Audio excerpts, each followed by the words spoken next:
protagonist was moving, or actually the antagonist was moving between coffee tables in a coffee shop and then heading out to the door. So we did one take where we just kept the camera in the middle of the room and one take we did where the camera moves along one axis along with the person, and we realized that the second take actually added much more value, because like he was saying, the point of interest was maintained, right? And we had thrown in the typical trope. So there was a woman sitting here, there was something else happening here, there was something else happening there. And the idea was we wanted people to follow the action, the point of interest. So we realized that when you move the camera, it was easier to maintain point of interest. Now that said, you should try and do 3-DOF movement, right? So you shouldn't do things like don't pan, because you can't pan because there is no frame. But still, don't just swing the frame around in all of a sudden. Don't cut to, say, you're looking here, and don't cut to the same scene where you're looking there, because it gets disorienting, right? Don't mess with the horizon, and don't do roll. So suddenly, if you're at this height and looking straight, don't suddenly cut to yourself at the same height or at a higher height looking down, because that messes. So those camera movements, if you avoid, camera movements is absolutely fine. Oh yeah, Kumbh, we've done lots of camera movements. We've done handheld camera movements. We put cameras on horses. We've done everything. And my second question is related to like writing that he was speaking about. In a sense, I think the viewer is always a fly on the wall in every experience, right? No, not really. No, necessarily. So I mean, like I said, in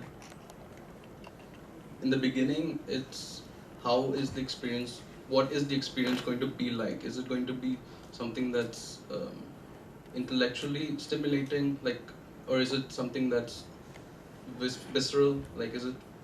In that case, that would change the way that you treat the audience. Like in a horror film, you want to be visceral, so it would be great if you have the audience as the character and make them undergo that kind of horrific experience. If you're just a thing to that, one thing that all viewers feel when they put the headset on is, who am I? That is the first question that we have to answer. You know, You have to answer that. That's the first thing you want to answer. So that's how we decide in pre-production who is the observer. Now, who are you? there are also films that have been made where the entire film is spent arriving at that answer, and that journey is actually the fun. So there's a film called Ashes to Ashes. It's available on YouTube, where the viewer is. Should I tell you, or do you want to see it? If I tell you, then you lose the whole point. Where you're an urn containing ashes of somebody who died, and you find that out right at the end. Well, not towards the end, but midway through the film. So there the camera is low, the people who are talking about somebody who died and their thing, and then you're like, yaar, ye ho kya raha hai? And then halfway through you realize that, you know what, that's me. I am the urn of ashes, right? It's called Ashes to Ashes. And it's, it has layers. It talks about in relationships, it talks about generational relationships, master of the house and kids and those kind of things. It's a pretty interesting film. So you can never remove the viewer? You can, of course you can. See, the simplest way to do it is try and make the camera, and abnormal is a harsh word to use, but at an abnormal location within the world, right? So like Yang said, if you just push up the camera 2 feet higher, automatically you get the expression that someone is looking down on the scene. So you automatically create a third person impression, right? But again, these are things that haven't been, we're still writing the rules, right? So like I give an analogy, we are right now learning how to ride a bike while the bike is still being put together.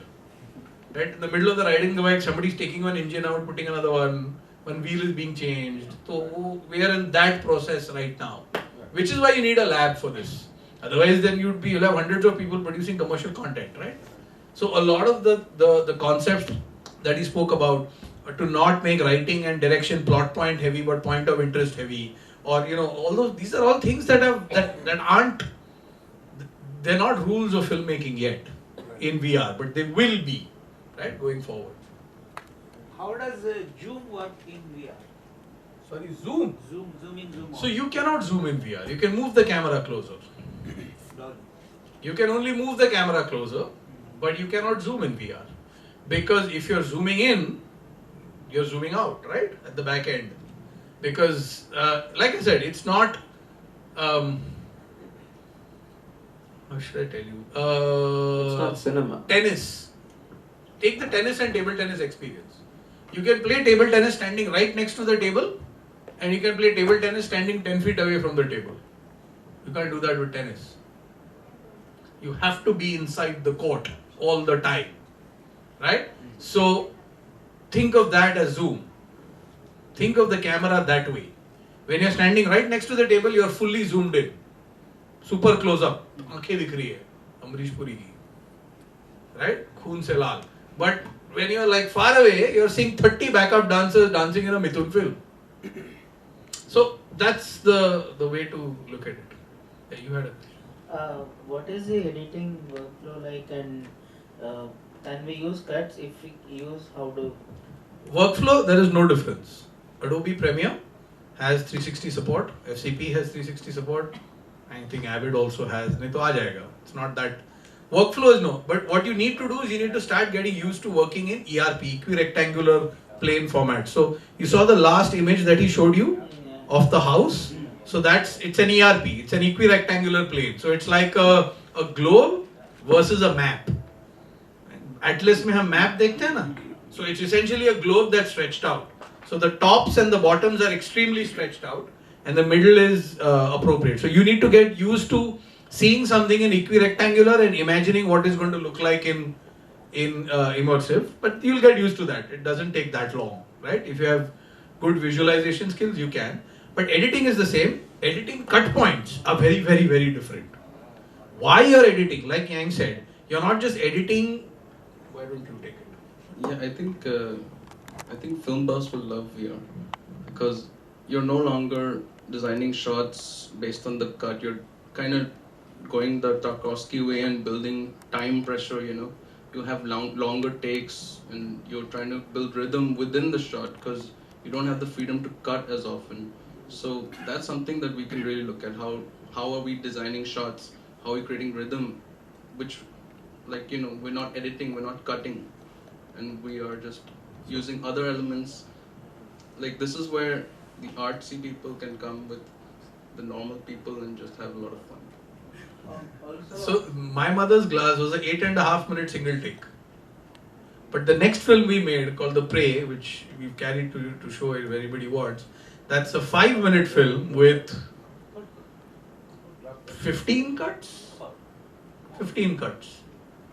Right? So Also, audio, spatial audio, also you do in Premiere only? Or? no, so you need Pro Tools is the base, and you get plugins. So there's the easiest one to get is Audio Ease, right? It's not very expensive, where you can do spatial audio and then binauralize it. And then you can, or if you want to move on, then there's Dear VR. So Dear VR is another German company which Sennheiser has acquired. That's also it sits on top of Pro Tools, allows you to do spatial audio. That also allows you to do spatial audio in headset. So you don't have to keep taking the headset out every time because it's a pain, right? And using the Oculus controllers. So that's there. But I mean, audio, honestly, don't mean to insult sound engineers or whatever, but the evolution between cinema immersive audio and spatial audio for VR is the least as compared to the other areas. So the evolution of shooting for film versus shooting for VR, writing for film, writing for VR, directing for film, directing for VR is much more longer, wider and bigger than sound, because over the past 20 years we've already tried to make sound more and more immersive. We've tried to do that. Right? Now instead of coming from 52 speakers, it's coming from 2 speakers. That's basically the major difference. Right? And you are using sound as a way to direct attention because it's a frameless environment. and to create tension and to hold the story together and add it as a narrative thread. So actually when you're writing, your sound guy should be sitting next to you. He or she should be writing with you because they also have to write sound. ये second में क्या हो रहा है? No, it's not just visual. पहले visual है, बाद में आप साउंड डालोगे. ऐसे नहीं होता. आपको साउंड लिखना पड़ेगा. Because sound may be necessary at that 32 seconds. This sound needs to come in because this needs to happen at 35 seconds and you can't have the people miss it. And you can't have a pause in between where people figure out, where am I supposed to look? Because then that just kills the pace. Right? So, is the sound far better, or how is it so much enhancing than the sync sound we use?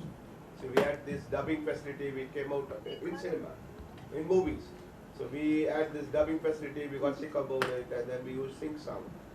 Now, as I understand now, as you go through the whole session, whatever.